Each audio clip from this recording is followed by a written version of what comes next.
I have just been to Buckingham Palace, where Her Majesty the Queen has asked me to form a new government, and I accepted.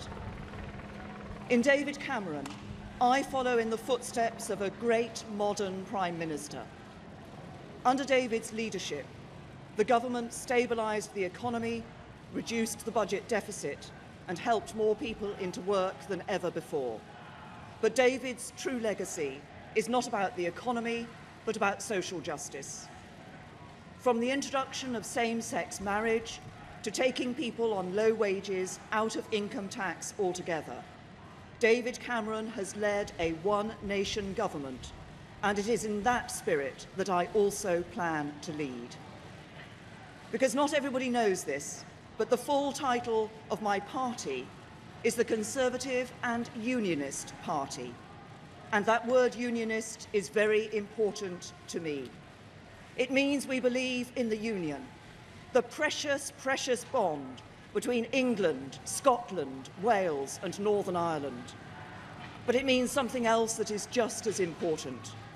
It means we believe in a union not just between the nations of the United Kingdom, but between all of our citizens, every one of us, whoever we are and wherever we're from. That means fighting against the burning injustice that if you're born poor, you will die on average 9 years earlier than others. If you're black, you're treated more harshly by the criminal justice system than if you're white. If you're a white working class boy, you're less likely than anybody else in Britain to go to university. If you're at a state school, you're less likely to reach the top professions than if you're educated privately. If you're a woman, you will earn less than a man.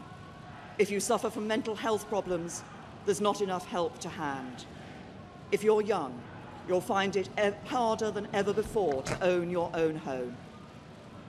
But the mission to make Britain a country that works for everyone means more than fighting these injustices. If you're from an ordinary working class family, life is much harder than many people in Westminster realise. You have a job, but you don't always have job security. You have your own home, but you worry about paying the mortgage.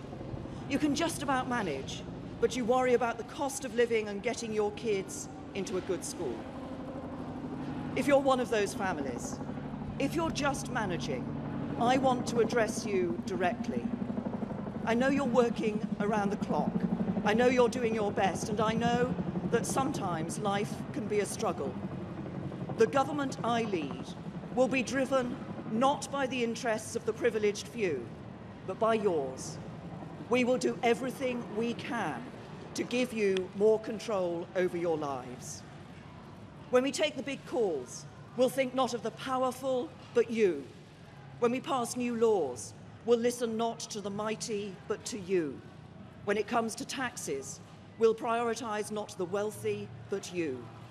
When it comes to opportunity, we won't entrench the advantages of the fortunate few.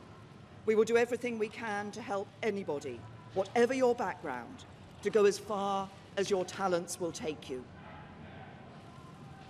We are living through an important moment in our country's history. Following the referendum, we face a time of great national change. And I know, because we're Great Britain, that we will rise to the challenge.